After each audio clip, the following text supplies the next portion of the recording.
David Moore covers the Cowboys for the Dallas Morning News, has been doing so for quite some time. He's been through this a time or two. Here we go again, huh, David? Yeah, I think I've been covering this team for 5 years in the last 5 days, it feels like. McCarthy is out. Jerry claims it never reached the contract discussion stage. You buying that? Semantically, by the letter of the law, I would say yes. But I will also say the two sides did not have a series of meetings over 4 days last week to get to the conclusion at the end of the week to talk about going forward together and saying, okay, let's take the weekend and get back on it on Monday. And then early Monday, the whole thing goes to where all of these conversations over the last 4 days, last 4 days of last business week, were toward going forward with Mike McCarthy in place. So that didn't happen. My belief is the parameters, both sides said what their parameters were for a deal, not negotiate, but what their parameters were. They both took the weekend and decided, well, we just can't make this work. Most likely it ended up having to do with the length of the contract. Length, because you determine length, which then goes to money, right? Mm-hmm. So the two are connected. And I've had people all along say that while the talks were, the talks they were having were good, they were addressing a lot of issues, that it was going to be once they got to, okay, what is it going to take to go forward? How many years? How much are we talking about? That would be where the potential sticking point would be. What is a fair and accurate way to assess the McCarthy years here, in your opinion? 3 playoff years, 3 12-win years, and on the end, at the beginning and end, really bad years where the quarterback got hurt, basically. Yeah, and one was in a pandemic, in an environment that no team had seen before or since and had to deal with. You're right. The bottom line was, if you view this as Mike McCarthy being brought in here to lead this team past the divisional round, a ceiling which has tormented this team for 29 years, he did not get that done. He was 1-3 in the postseason. What did he do? They were 12-5 in 3 consecutive years, something this team had not done since the championship team of the 90s, and made the playoffs in 3 consecutive years after years of being make it 1 year, out the next, make it 1 year, out the next 2. So he got this team on a regular season to a place it had not been in a while, in more than a decade, but could not break through in the postseason.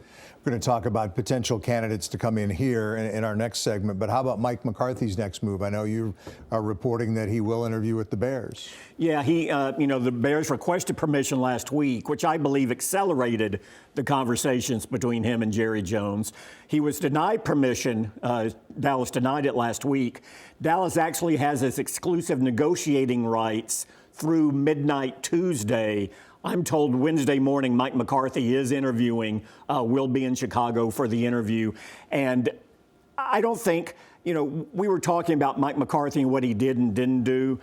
I think around the league, a lot of teams view this season, and they view it more as a referendum on what Jerry and Stephen Jones didn't do when it came to building this team and having personnel in place in order to have a team build off of 3 straight 12-5 seasons, more than what it was Mike McCarthy and his staff didn't do. So I'm not so sure that Mike McCarthy's stature is going to be dented going into this round of interviews. This whole thing again brings up the umbrella topic of trying to work with and work for Jerry Jones and that unique situation and environment out there. In part, you think McCarthy was just ready to leave the circus? He thinks he's got another opportunity out there somewhere.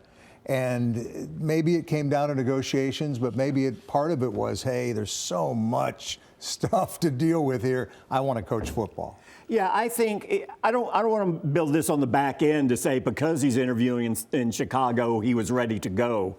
I think he was committed to staying and making it work here. But as they worked through those conversations, both men came to the conclusion that, well, what they're looking for, I'm not willing to give, or what I want, he's not going to give. And so I think it parted from there. But I believe he wanted to come back here. And you look at the jobs that are open out there right now. I think you can argue Dallas is the most talented of any of those. There's more rebuilding to go on in some other places. But you mentioned the Jerry Jones factor, and I'm sure we may get on that on the other side. It could be, yeah.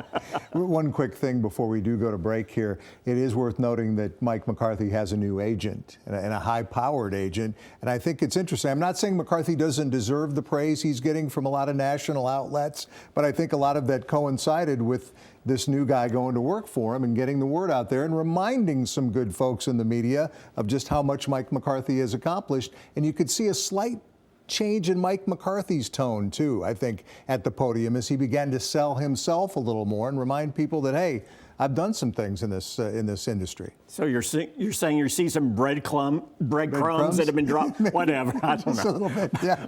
But no, it's very interesting. Don Yee's agent, also Harbaugh's agent, also Denver's coach. Sean Payton. Yeah, both of they make 17 and 18.5 million. Mike McCarthy this past year was a little above 8. You get an idea of the neighborhood that Don Yee thinks of his client. Very interesting. Don Yee was one of the first coaches that Mike McCarthy is one of the first coaches that Don Yee ever contacted, and this was back when he was a quarterbacks coach in Kansas City.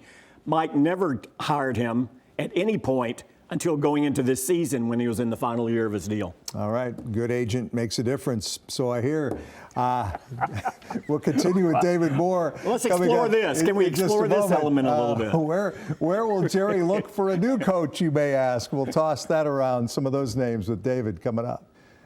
We're back with David Moore from the Dallas Morning News. Troy Aikman, David, wonders if the Cowboys' job is really coveted by other coaches the way that it used to be. What are your thoughts on his comments? Well, I heard what Troy said, and there is a difference between being a high-profile job and being coveted. Now, I believe a lot of coaches will want this job because what we talked about earlier, if you just get past the second round of the playoffs, what coach doesn't have the ego that believes I'm the person that can do that? Of course I can win 2 games in one postseason. Who can't do that? And knowing what's on the other side of that, you will have qualified people do it, but coveted is different than high profile. It really is. And because of all of the other the approaches and everything that goes with the job, I don't know that it is coveted. We will talk about some specific names here in a moment, but in your mind, what type of coach, generally speaking, is Jerry looking for in this particular hire? I would still lean at the age of 82, he'll turn 83. He has talked before about the learning curve associated with someone who you're making a bet on their future, that they haven't been a head coach before in the NFL. And I think I can still see Jerry getting to that point where he could hire that person for this job. But I don't think that's his first choice. I think it's someone who has won in this league before. When you go to that list, it's pretty short. Mike McCarthy is one of the coaches on it. There aren't too many others. So you're ruling out a few of the guys I was going to ask you about first, but let's get into them anyway. The coordinator category. Sure. Ben Johnson, Aaron Glenn with Detroit. And because of certain restrictions on the interview window, the Cowboys have missed an opportunity contact them, already. Yeah. Last week was their window to talk to them if they were interested or intrigued by either of those candidates. They can't do that. Now they have to wait until Detroit's out of the playoffs. I think guys that make sense to at least interview from a Cowboys standpoint, certainly Kellen Moore, maybe first and foremost. It would be pretty ironic for him to come back here as head coach just a couple of years after he was deemed not qualified enough to be the offensive coordinator. Yeah, and I think he will be a guy they will talk to. They do like Kellen Moore. Dak Prescott really likes Kellen Moore. Dak Prescott lobbied for Kellen Moore to make the jump from quarterbacks coach to coordinator.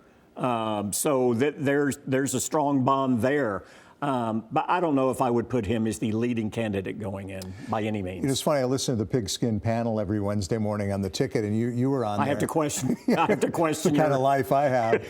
But you were on there with Collishaw and the guys last week. And Tim was on there with me, but go ahead. I didn't realize how much you hated Cliff Kingsbury until I listened to them. You were just scoffing at Collishaw listing Kingsbury as a viable candidate should the Cowboys job open. It was more Tim vaulting him over every other candidate available available in the world. No, I think Cliff Kingsbury is someone else they will talk to. But again, doesn't have a lot of success as a head coach, but at least he has done it, and that would give him a leg up on Kellen Moore from that standpoint. All right, guys who have been around. John Gruden's name is coming up from time to time. He was forced to leave the Raiders in a very controversial way a few years ago. What was that controversy? Emails that were not nice. Do you think that's a realistic possibility? Has he been away from those racist, misogynistic emails long enough to resurface in the league? I think we've seen examples of that before. He has a Super Bowl. I think in a lot of ways he fits the persona of what Jerry Jones likes in a coach. I would not be surprised one bit that John Gruden is one of the players, is one of the coaches that Jerry will interview. Pete Carroll's out there as well. It's rare that there's a coach out there that may be older than Jerry, but he's getting there. But he certainly doesn't act it right. I mean, he's just so exuberant in his approach. His issue has been he hasn't had really strong offensive coordinators where he's gone. He's shown he's a good head coach. He's won a Super Bowl. He's been a very successful coach at the college level as well. But the offensive side of the ball, I think, would be a little bit of a question. And I think Jerry's going to put a premium on that with where they are right now. A couple more big names that will continue to come up. One, in spite of the fact that he just signed with North Carolina, is Bill Belichick. The buyout gets significantly less after a certain date or what I don't understand all this complicated contract stuff, but the Belichick rumors, any possibility there? If that was going to happen, I'm still convinced there were back-channel communications between the Jones family and Belichick to determine whether or not this was going to be a fit. Maybe had a lot of the same conversations that Mike and Jerry and Stephen had last week as far as what does this job look like going forward. If both parties thought there was a chance that was going to work, I don't think you would have seen Bill Belichick go to North Carolina. And a lot of the juiciest speculation has to do with Deion Sanders, the former Cowboy, the Hall of Famer. He's had decent success with University of Colorado. Very decent success, more than decent success. They are certainly birds of a marketing feather, Jerry and Deion. You have to wonder how much Jerry is willing to share the marketing limelight and that bright spotlight with a head coach. But Deion has been pretty adamant in the past that he's not looking to go to the NFL and would not. That doesn't mean if he has this opportunity, he won't use it to his advantage. It doesn't mean that Michael Irvin won't lobby for him as he has with Jerry Jones in the past. That's a name I think you put on the list. I think also you do a Lincoln Riley as well, names you haven't heard a lot about lately. I think you can put out there as well. One guy who has never been a coach at the college or NFL level, Jason Witten. They have the ultimate respect for Jason Witten. They believe he'll be an outstanding head coach one day, but are they positioned to hand this over to him now based off of 3 years at a high school level? That seems like a large jump even for Jerry Jones. I think that's where a Pete Carroll maybe would make sense. Yes. They bring him in and say, look, Pete, 2 years.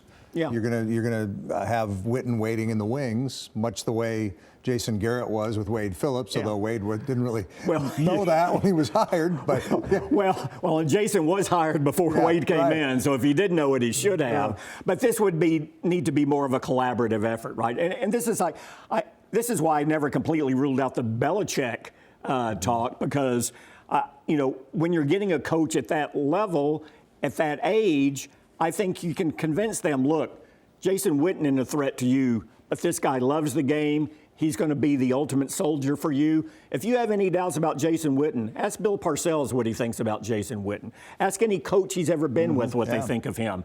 And I think, and personally, I don't think Jason would take that job before the head coach was hired, because I think he would understand the importance of the head coach has to trust me and he has to be a guy that wants me there. Man, some intriguing possibilities. And knowing Jerry, he'll take care of it really quickly. We'll know here the day after tomorrow who the new head coach will be. David Moore, on this day of all days, thanks for saving a few minutes for us. We appreciate it.